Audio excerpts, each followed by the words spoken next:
Olá pessoal, vamos a mais um curso Termometria, Poço Termométrico, videoaula 12. Hoje nós vamos falar de um assunto bem interessante, que é pasta térmica, poço termométrico.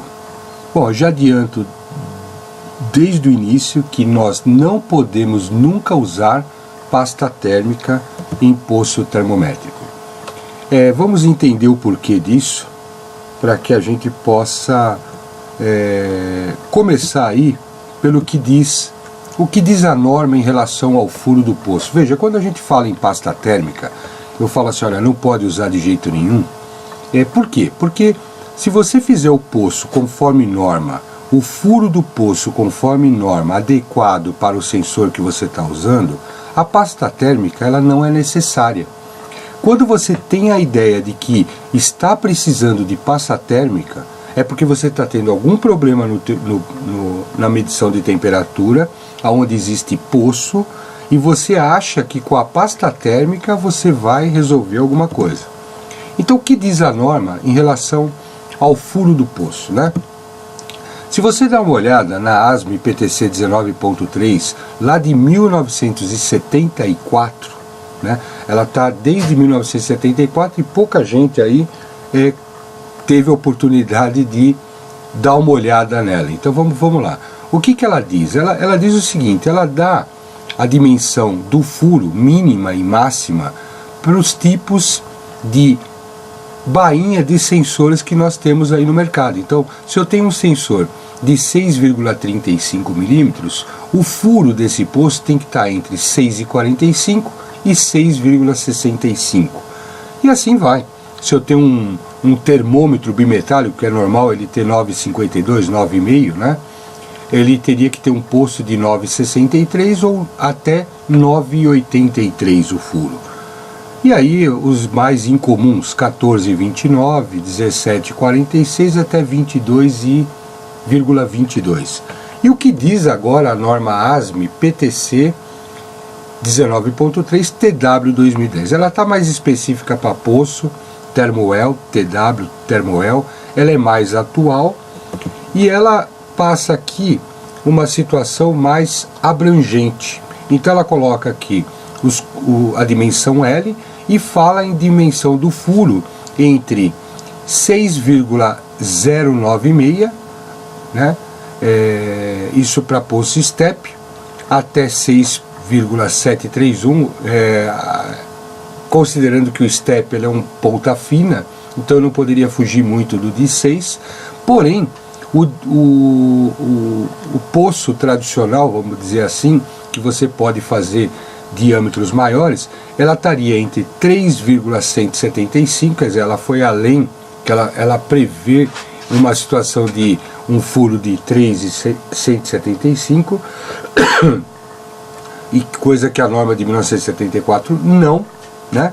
E vai até 20,955. Então é uma situação aqui que ela é um pouco mais abrangente, porém o que a gente coloca aqui? Ela deixa essa faixa bem grande com relação a furo, né? Porém eu acho que a experiência também, ela em fabricação de poços que eu tenho, ela fala um pouco alta. E eu posso orientar vocês. Lembrando que toda norma, uma coisa que eu aprendi na minha vida, toda norma, principalmente americana, ela muitas vezes ela não é muito 100% conclusiva. Ela coloca uma situação e deixa algumas coisas em aberto. É diferente de uma norma alemã. A norma alemã ela vai e ela é muito pontual em tudo que ela coloca.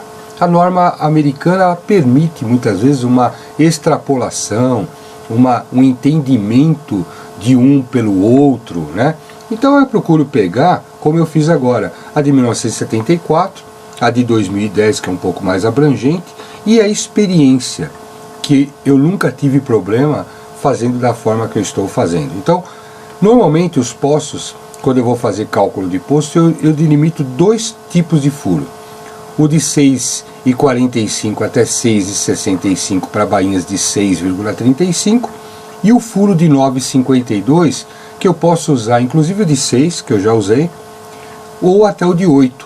por que eu posso usar o de 6 num furo de 9,52? Lá na frente, vocês vão ver alguns vídeos que uma das formas da gente resolver problema de ressonância em poço é você mexendo no diâmetro do furo. Você muda a frequência de ressonância do poço mudando o diâmetro interno desse poço. É bem interessante isso. Então eu posso, por exemplo, usar 9,52 para um sensor de 6,35. Porém, eu não vejo a mínima possibilidade nesses postos termométricos, principalmente se usando bainhas de 6 e de 1/4, por exemplo, né? Bainhas de 8, né? Até bainhas de 8, você ter um furo maior que 9,52. Se eu tiver um furo maior que 9,52, não adianta usar a pasta térmica, porque daí você vai estar tendo problema e achando que a pasta térmica vai resolver. E o problema é de norma, né? Aqui, de novo, a situação mais abrangente, e eu estou colocando aqui uma situação, você vê, o de 3,175 pela norma de 1974 não era previsto, mas eu tenho sensores hoje, e tinha antigamente também, sensores de 1/8, que de 3 milímetros. Então, eu posso muito bem trabalhar com furos de 3,175 até 20,955 milímetros, né? Porém, por experiência, eu recomendo trabalhar nessas duas situações. Qualquer coisa acima disso, eu usando um sensor de 6 milímetros ou de 9,5, é pura bobagem. Você pode ter problemas, tá certo? Por que então a ASME TW 2010 permite furo até 20,955? Ela permite por causa do problema da ressonância. Eu posso ir aumentando o furo, né, e mexendo na ressonância e nos níveis de estresse que esse poço pode suportar, alterando o diâmetro do furo. Por exemplo, eu posso, de repente, numa situação, colocar um sensor com uma bainha mais grossa dentro desse poço, né, para que eu possa ter um balizamento melhor de estresse. Depende de cada situação. O programa vai indicar isso, tá certo? Bom, pessoal, vantagens e desvantagens de alterar o furo do poço. Então, vou colocar aqui, sempre me baseando com normas, alguns pontos importantes que eu devo ressaltar com relação a furo de poço. Alterando o diâmetro do furo do poço, podemos ajustar o seu desempenho em relação ao estresse, como a gente acabou de falar. Então, se eu aumento ou diminuo, eu mexo na frequência de ressonância desse poço. Então eu melhoro ou pioro uma situação. Isso aí depois a gente vai ver em vídeos mais específicos.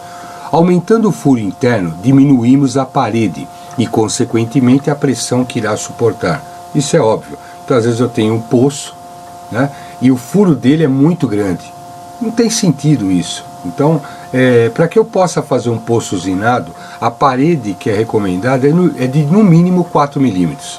Então não adianta eu fazer usinado e ter uma parede de 2 milímetros e ter problema de pressão. Então, o desempenho de um poço usinado, né, se o furo interno for muito grande, aumentando esse furo, você mexe com a pressão que ele possa suportar. Ao aumentar os furos acima de 9,83, podemos ter problemas de tempo de resposta. Isso também tranquilo. Normalmente podemos ter um erro contínuo, que é muito mais do que um tempo de resposta. Importante a imersão e o furo estar conforme norma. Então, muitas vezes, não é só o furo que tem problema, também é a imersão. Isso faz com que o poço seja colocado no processo e o sensor, ele atinge uma temperatura sempre abaixo daquilo que a gente está querendo. Então, por exemplo, eu quero 200 graus, ele chega em 180 e não sobe mais. Então pode ser que o poço tenha problema tanto de furo como de comprimento. Então ele está fora de norma. Nunca usar pasta térmica para completar os espaços internos. Por quê? Se você viu que está tendo problema, não é a pasta térmica que vai resolver. Até porque a pasta térmica pode ter entrada de sujeira, ela pode bloquear a entrada do sensor, você pode ter problema com relação às a sujeira propriamente dita do processo, né? Então, isso não é indicado. Quando você pensa em pasta térmica é porque você está com problema no poço. Troque o poço e dimensione corretamente conforme norma. Ao invés de você usar pasta térmica, troque o poço e dimensione corretamente conforme a norma. Você vai resolver o problema. Além de dimensionar o poço, é necessário fazer o cálculo de sua imersão.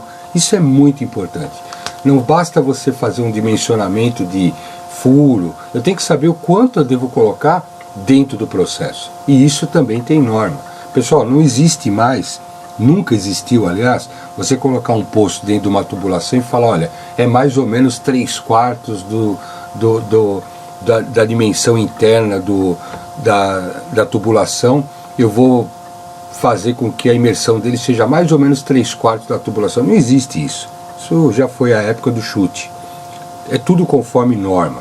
Existem normas para dimensionar a imersão de um poço, seja para tubulações ou tanques.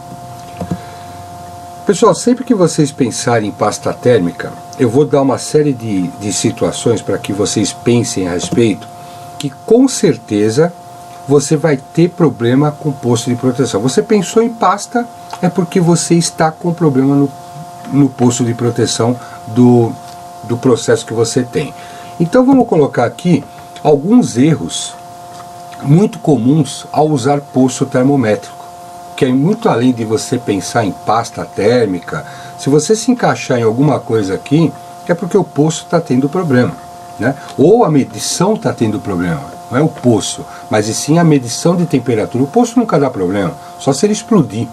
Você vai ter problema no poço, ou pelo menos acha que tem problema no poço, seja lá pasta térmica ou o que for, quando você não tem a temperatura que você quer atingir. Então aí você começa a ter problemas de perder um tempo lascado em pasta térmica, ligação, verificar aparelho, verificar sensor, e quando na realidade é poço. Então segue alguns erros comuns aí. Usar poço de proteção em curvas de 90 graus sem analisar o sentido e o tipo do fluido. Isso é um erro. Para curvas, a norma determina um comprimento. O seu está conforme norma? Por exemplo, eu coloquei num cotovelo de 90 graus, uma curva de 90 graus, ali eu tenho um comprimento padrão conforme norma. Você especificou conforme norma? Tem certeza? Usa poço ou sensor de temperatura em tubulações de linha reta, aonde a linha é abaixo de 4 polegadas. A norma não permite que você use sensores em tubulações menores do que 4 polegadas. Existe uma situação que eu consigo calcular isso, mas é outro vídeo, mas a norma não permite menor que 4.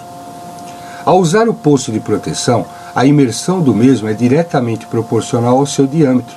Então também não adianta eu especificar conforme norma, fazer o dimensionamento do poço, sendo que alguns complementos de norma dizem o seguinte, que o comprimento de imersão ele tem que ser balizado também, por exemplo, como a STM fala, de 10 vezes o diâmetro do poço. Então, por exemplo, se eu tenho um poço de 20 milímetros de diâmetro, a STM fala que no mínimo tem que ser 10 vezes o diâmetro desse poço, o comprimento de imersão. Então 10 vezes 20 dá 200 milímetros. Eu vou fazer um estudo disso para vocês também, comparando, para que a gente chegue no ideal. Então, se eu aumentar muito o diâmetro, não adianta eu ter um comprimento conforme uma norma, sendo que o diâmetro é tão grande que ele não vai acabar não medindo. Então temos que tomar esse cuidado também. O sensor que tem em um poço não atinge a temperatura desejada. O sensor que tem um poço que não atinge a temperatura desejada. Então, por exemplo, eu tenho um sensor lá que tem um poço e ele nunca atinge. Esse poço tem problema, seja de furo, de imersão, de diâmetro, algum problema tem. E eu faço cálculos desses poços. Eu acabei me tornando uma pessoa especialista em poços de proteção. Se precisar de uma ajuda, entre em contato. Ao usar o poço, ele flexiona com o tempo, acaba entortando. Os cálculos servem para que isso não ocorra, né? Normalmente isso pode ser tanto por abrasão, por peso, pela velocidade do fluido, por uma série de coisas. E muitas vezes não só flexiona como quebra, né? E finalmente, aí, ao usar em local onde existe pressão, o cálculo foi realizado conforme é solicitado a ASME. Você fez o cálculo de pressão desse poço? O poço está de acordo com a pressão de processo? Às vezes o pessoal vai pedir poço de proteção para mim e eu falo, qual a pressão do processo? Fala, pô, mas ninguém perguntou isso. Esse cara complica demais, né? Poxa vida, se você não souber a pressão de processo e não saber se esse poço suporta a pressão da onde você vai colocar, é o mínimo, pessoal. Então vamos lá, pessoal, se gostou dos nossos vídeos, ajude a manter esse trabalho, é muito importante, eu vou falar sempre aí para vocês. Hoje falamos aí de pasta térmica, né? Por favor, curta, compartilhe, se inscreva no canal, dá uma ajuda pra gente aí, para que a gente possa ser visto com um trabalho importante dentro do YouTube.